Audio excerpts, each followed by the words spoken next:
Kia ora, New Zealand. Welcome to Sweet Chain Live. It's episode 19. I hope you're having a good evening and you're staying warm wherever you are in the country. We've got a great show for you today. We're going to go through hot scores very shortly, and then going to be talking to our guest, Willie Te Ratana, who's going to be joining us in a little bit. And we've also got some details of a giveaway that we're doing today. But I want to start by thanking you all really for filling out the survey that we sent through about 3 or 4 weeks ago now, and there was a lot of information that we got from the survey, some great feedback. I'm very humbled by a lot of the comments, so thank you for those. One of the things that we learned from it were some of the features that we wanted to introduce. And the first one is we're going to go through today, which is a player profile. So we're going to get to know Willie Te Ratana a little bit more, and you'll see some of the things that we talk about. If you're somebody or you know someone who you want to be featured as a player profile, then give us a shout. We'd love to get the people you know on the course so that other people can get to know them a bit more. You'll see the kind of structure that we're going for when we talk to Willie in a bit. We've also got a giveaway, which I'll be talking a little bit about later on. There are a couple of comments saying, we want giveaways. Okay, fine, I've got some discs. We'll give some away. And so I'll let you know what you need to do and what you can win a little bit later on. First up, though, is hot scores. Starting down in the south, as ever, Russell King took the lead today in Invercargill with 16 under par. This is in spite of Levi Stout shooting 14 under twice in 2 days. Incredible. Across to Chingford and Cameron Mackey once again with 6 under par. And at Queenstown Gardens, it was Jaden and Jack Halliday who were tied at 10 under par. Across to Tucker Beach, Roberts Crastins and Chris Dixon couldn't be separated as they finished as they did on 8 under par. And across at Ely Point, Ryan Cambridge and Matt Pritchard tied for 6 down. It was Ryan Cambridge again at Lismore as he went 14 under. He also went 12 under, and he also went 11 under, which beat everybody else this week. So well done to him. Up to Christchurch, and Jasper van der Meer shoots the hot round at Jelly Park with 14 down, and he was at it again at Queen's Park, this time with 7 under par.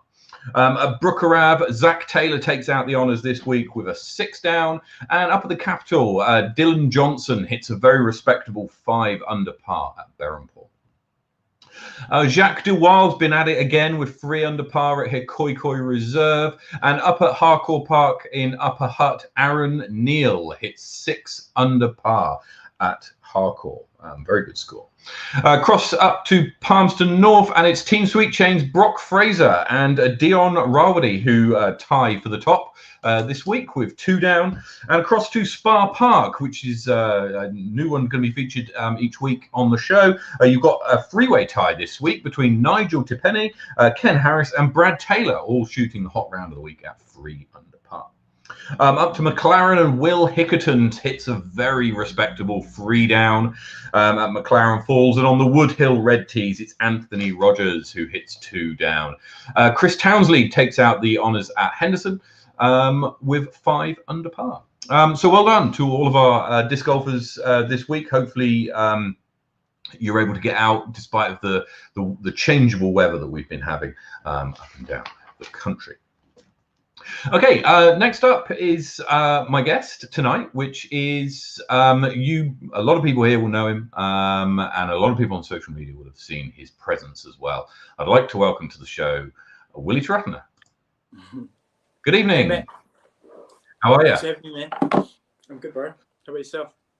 I'm very good. I'm very good, and yeah, you're very welcome. So, hey, look, this player profile section is a bit new, so we'll see how we go. Basically, we want to know a little bit more about you. How did you get into playing disc golf? I got into disc golf through my brother-in-law Tom. He took me out to Queen's Park. He was trying to get me out for a while actually, and I was kind of putting it off because I wasn't too keen. I was playing rugby at the time. How long did you put it off for? Probably about like 6 months. Oh, quite a okay. while. Yeah. So he took me out to Queen's Park, gave me a rulu. He kicked my butt the first round, and then I smashed him the second round, and that was it. Good work. Yeah. I And loved you it. never looked back since, eh? No, never. Yeah, so good. Excellent, excellent. And so, what do you particularly like about the game? What was it that got you so addicted? I like that it didn't matter how big you were or strong or like if you were an athlete or whatnot. It didn't matter. None of that mattered in the sport of disc golf. Watching some of those young kids play and just crushing it. Even some of the older gentlemen out there playing and doing their thing and shooting well and throwing well. I really like that part of it. That it didn't matter. None of that mattered. Anyone could play. So that was like a big thing for me, especially because I've got two young boys that both have autism. So for me, that was something that I thought might be a way of getting them out and doing activity and possibly a sport that they could play potentially going into the future. Fantastic. So that was a big thing. Fantastic. We see on your Instagram feeds that fitness is a big thing for you. You mentioned you used to play rugby, and that disc golf is not necessarily a sport that requires you to be athletic to be successful. But tell us a little bit about how you work fitness into your kind of regime and into your game. Yeah, well, I kind of was watching all the guys overseas, and if you sort of watch a little bit closer, you always see the guy from Disc Golf Strong in there. He's always in the background, getting them out and stretching and doing the exercises, going through the warm-up routines. So that to me stuck out as a big thing or a big reason why these guys were able to perform at a high level for a long period of time. And I've always sort of gone with the idea that if you're strong in body, then you're strong in mind. So if you're out on the course and you're struggling away with your mental game, just being a little bit more fit and a bit more healthy is going to allow you to get through the course a bit better and not, you don't have one other thing to worry about when you're having a bad round. So that to me was something that I thought, I know we're so casual about how we do things as Kiwis, and this was no exception. When I first started playing, I thought, it's just a walk in the park. But just seeing that made me realize that if you're a bit more fit, you're a bit more healthy, it's going to make those later holes when you're having a bit of a rough time not as hard or a little bit easier. It's interesting you bring up about the mental game, actually, and I don't know if you've noticed this. You may have done, but I was doing a little bit of research, and on the rounds that you've played in sanctioned tournaments, 3 of your 4 best rounds have come in the final round of the tournament. And only 3 of the top 20 of your rated rounds have come in the first round of the tournament. So I know, and you're nodding, so it's something that you're aware of. Talk us a little bit about how mentally you can keep your mindset and actually use it to improve your play as the tournament goes on, where it may, there could be a danger that it slips or that it goes the other way. It's I was talking to a few lads that noticed that in the third round, I like a few of the tournaments there, I shot like 1,000 rated rounds, and the previous great. ones, it was like you did it at Middle Earth. Saw it at Middle Earth. I was just trying to figure out. I don't know why that is, and then I don't know. I think a lot of them were courses that I maybe haven't played that much, and you kind of go into it feeling the course out in the first round, as you kind of do. After your practice round, you kind of have a bit of a plan, and you go in and try and stick to it or execute it. And I think for me, one of the big things is when I'm on a card with people that have either played the course or that are playing quite well and they're shooting shots that you think you can make or that you're confident, you see someone hit that shot and then you go, maybe I'll he parks it or whatever, gets closer than maybe your previous shot that you tried on a practice round. Sometimes I can get stuck into this tunnel vision thing of, I'll give that a go rather than stick to my game plan. Right. Okay. And then after, if it doesn't work out or whatever, learning from the mistakes that I made from the first or second round going in with a definite game plan and executing it, or trying to execute it as best as possible. It's something that I've got to work on, and I've got to work on, and it's I look forward to putting in the work to try and be a bit more consistent, because that's my goal for the rest of the year, is to be more consistent with how I'm playing. Yeah, it's a really interesting point actually about having a game plan. It was something which kind of I guess it must have been about for me anyway. It was probably about 6 months ago, maybe a little bit more, where the kind of penny dropped, and I kind of went, actually, it'd be pretty good if I had a plan going into each hole as to how I was going to do it, rather than just turn up and throw. And it's something that I've discussed with a few people, and kind of, on the local courses here, you kind of work out which of the holes am I going to try and attack, which are the ones that I'm going to respect a little bit more. So do you find that that's a really important part of your game, and how and kind of speeding up through the tournament as you go? Yeah, I'm finding that a real good friend of mine, Jimmy Tutufu, got me into the habit of using a notebook when I go into my practice rounds, and then making notes for each hole. Hole 1, forehand, backhand, whatever disc that you either got closest with. So that's been a really helpful tool going into the rounds. And I think I think the more comfortable you are in your shots, in your disc selection, when you're going into your rounds, you can just be able to execute it properly, I guess. Each hole, execute your plan, stick to it, because there's no point having a plan if you don't stick to it. Absolutely. Yeah. So just sticking to it, definitely. Not being influenced by other players that are on your card or around you.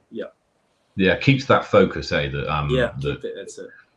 That makes the difference, especially in the final rounds of tournaments. So you mentioned about disc selection. Now, one of the things that we're asking all of the people who want to come on our player profiles is to bring with you your favorite driver, your favorite mid-range, and your favorite putter. So what have you got for us this week? All right. So first up, I've got Magma Hard Tui. Magma Hard Tui, lovely. Yeah. So this is my putter. This is my favorite disc in my bag. And I think your putter should be your favorite disc, because it's the money. This is where the magic happens. So I've got a Magma Hard Tui, and it's also Jack O'Sullivan signature one that he gave me. Very nice. So that's my putter, Magma Hard Tui. Do you throw with it as well, or do you find that it's that in that plastic it's a putting putter? Yeah, this plastic is just the putting putter for me. If I'm going to throw a Tui, it'll be the Platinum or the Atomic. Because I like the feel of it. They're nice and tacky, and they're a little bit more stable than the Magma ones. Yeah. How do you find that the Tui gets on in the wind? If you know your angles, not in a headwind, I probably wouldn't throw a Tui unless it was for a specific shot. But in a tailwind, definitely it can be very handy. Te Kuiti a few weeks ago, hole 18, it's about 180 meters downhill, turn to the right, and it's on top of this bloody little hill. Yeah, I threw a Tui off there both times, and managed to get most of the way down when everyone was throwing forehand Kotaris or destroyers. So that was a fun hole. But that was a Tui shot for me. Just how it hyzer flips and pans out and holds to the right. Yeah. Good stuff. Okay, what else you got? Second disc is a Discmania Evolution Tactic soft EXO. Yeah, so you can see it's a little bit beat up. It's quite a little bit beat up. Yeah. Impressions there. The boys call it the taco, because when it lands on the ground, it just sticks and flops. So this for me is my upshot disc within, I'd say, probably 60 meters, forehand or backhand. Just because the plastic is just when it hits the ground, it just sticks and stops. And it's stable enough to go into a headwind and just hold and then hyzer out right at the end there. So I shot a Killer Bees round with this. I think it was 14 down at Queen's Park, just with this one disc. Oh, wow. This Mania Tactic. That's an overstable mid range. Yeah, Or yeah. mid. It's similar to a zone or a Kia. The numbers Yep. 4203. Mm-hmm. Yeah. So this mania tactic. Finally, RPM Kotari. Yeah, that's very nice. I got this from a warehouse a few weeks ago. Yeah, this is just sweet. This one. Yeah, obviously Cortadas are good in the wind. This one's nice and flat, and it's a little bit more sort of flippy as opposed to the usual Cortadas. Yeah, you could just chuck this on a little bit of Annie, and it'll kind of ride for a little bit and then highs her out. Yeah, I'm pushing these a little bit further these days, but it's just trusty. You can just trust it, especially at Brooker, where I play most of my golf. It's always windy there, so forehands or backhands, Kotari always comes out and around there. So you won't have. So I'm thinking back to when you were first starting. You won't have thrown a Kotari to begin with. At what point did you kind of think I'm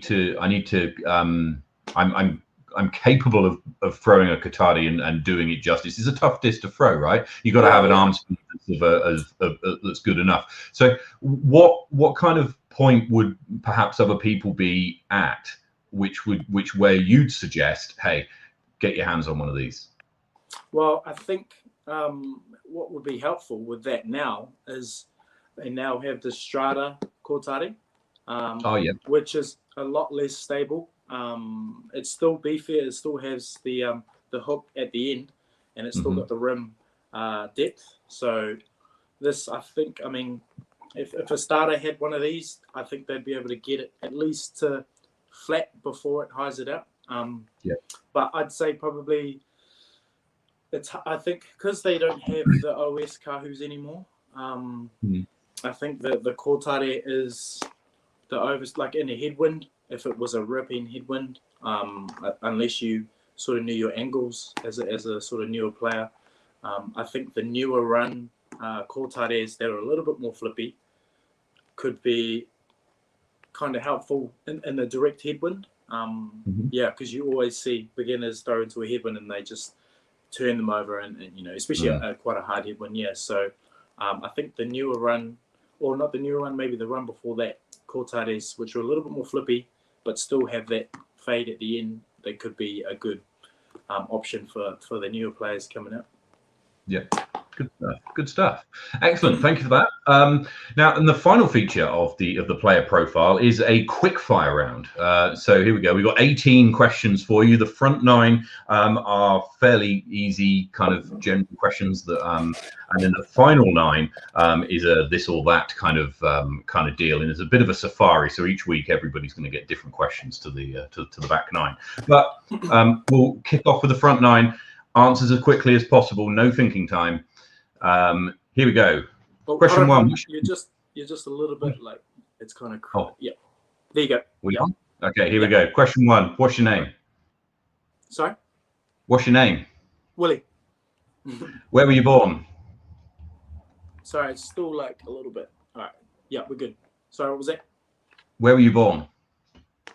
Man, it's so Sorry, it's kind of like real. So, all right, let's try again. Can you hear me? Just. Okay. Question number 2. Where were you born? Lower Hutt, Wellington. Lower Hutt. Lovely. Great. Lovely part of the world. Where do you live? Christchurch. What's your PDGA number? 123936. How long have you been playing? Just over 2 years. Your favorite course? Brooker. Your favorite disc? Oh, Tui. Your favorite MPO player? Ricky Waisaki. And your favorite FPO player? Haley King.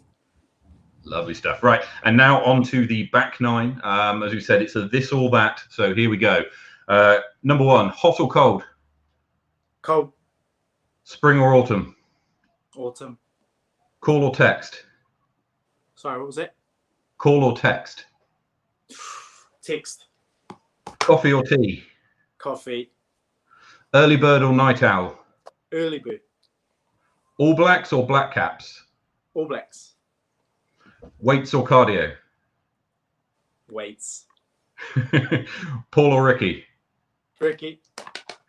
Excellent. And finally, the final question is, you can play a round of disc golf with 3 people of your choosing, either alive or dead. You can pick 3 people, whoever you like. Who are those 3 people that you're sharing a round of disc golf with?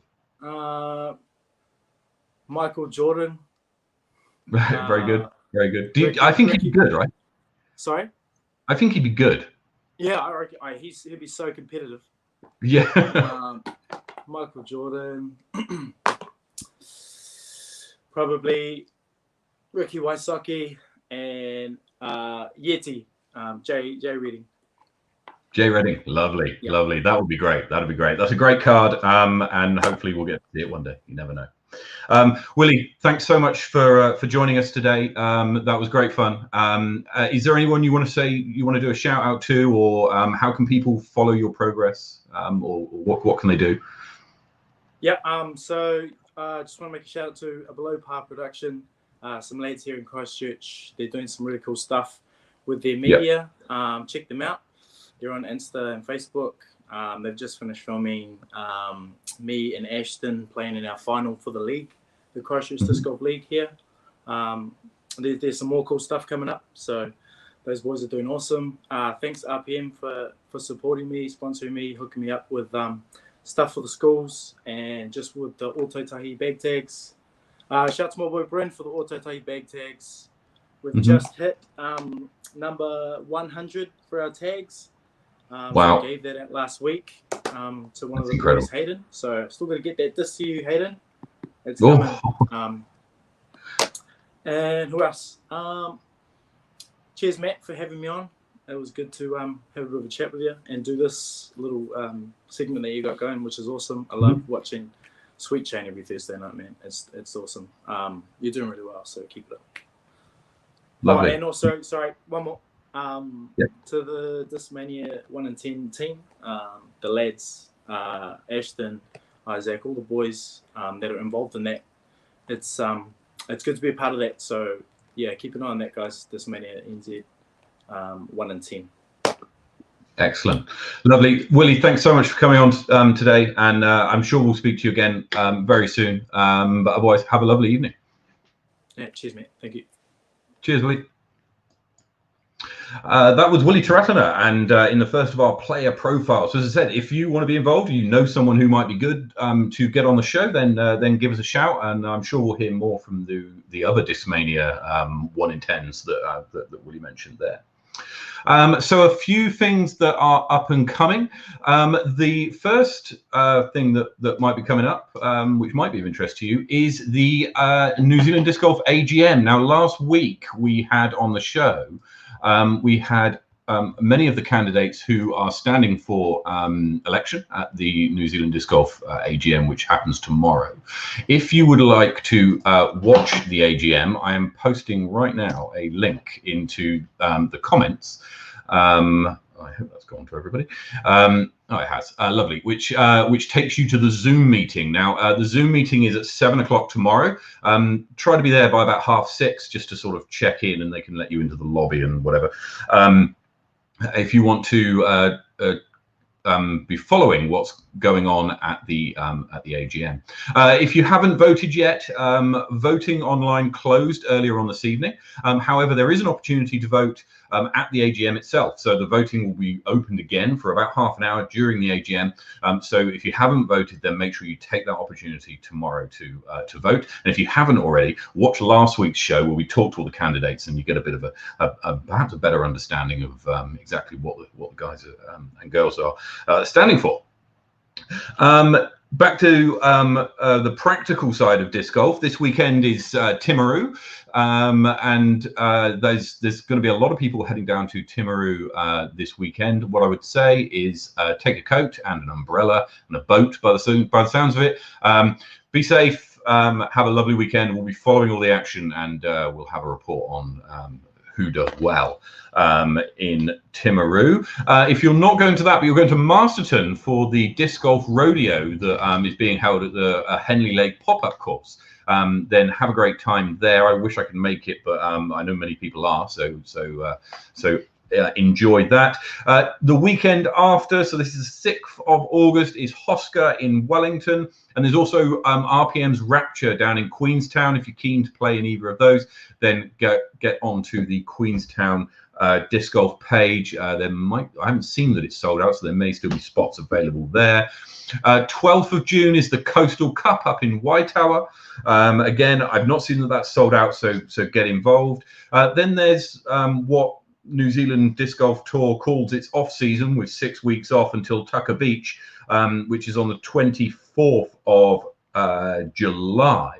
Now, the registration for that opens on the 6th of June, so next Saturday. Keep an eye on your social media and other accounts to get into that one, because that's sure to sell out quickly. I've just heard news that registration for Rapture's closed, unfortunately, so presumably it's full, because well, events is just selling out right now. But if you're keen on Tucker Beach, be quick on the button on the 6th of June to get involved in that one.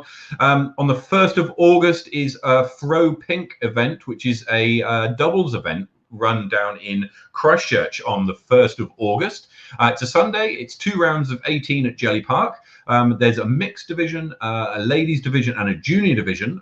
So make sure you get involved in that. That looks like it's going to be great fun. I'm coming down to Christchurch for that event. I can't miss out on something like this. I get to play with my fiance, and we get to play some on a great park with some great people. So looking forward to that. On the 14th of August is RPM's Rapture in Wellington, hosted by Sweet Chain Music. More details will be coming out on that later on, early next month. So check your calendars for that event. And on the 28th of August, that weekend, is Fault Line Fury in Wellington. And there'll, again, be more details on how to enter that in the coming weeks. That's it from me, except to say that if you're in Christchurch this weekend, I suggest you go looking around some disc golf courses. And the reason I say that is that Jay Puki has hidden this somewhere on a Christchurch disc golf course. And if you find it, then you'll win an RPM bag and a couple of discs. So make sure that if you're in Christchurch this weekend, that you go and have a look for this. For the little tag there, and surely someone will find it. Final thing today is to do the giveaway. Now, for the giveaway this week, Willie mentioned earlier on that the Tui was his disc of choice when it came to putting. So we've got a Tui to give away today. The Tui that we're giving away today is this lovely blue pearly with some swirls. It's a platinum Tui, and it's absolutely gorgeous.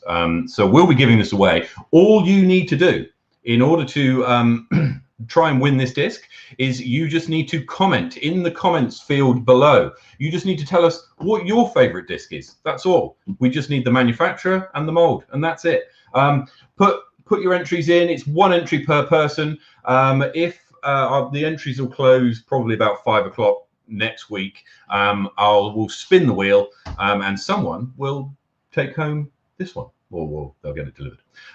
So if you want to win this lovely pearly platinum Tui, then yeah, pop a little comment into the video below of what your favorite disc is. An Axiom Envy says Jeremy, an RPM Tui Magma Hard says Rewired. We've already got people entered. Hemi says a Polecat. There's a Sinus, all sorts coming through.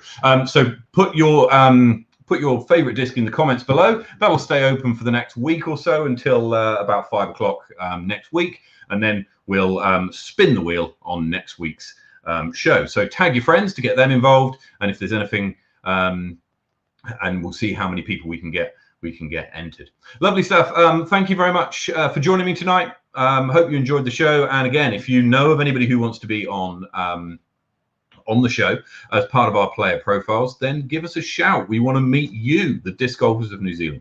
Anyway, that's it from me. Have a lovely evening. Cheers.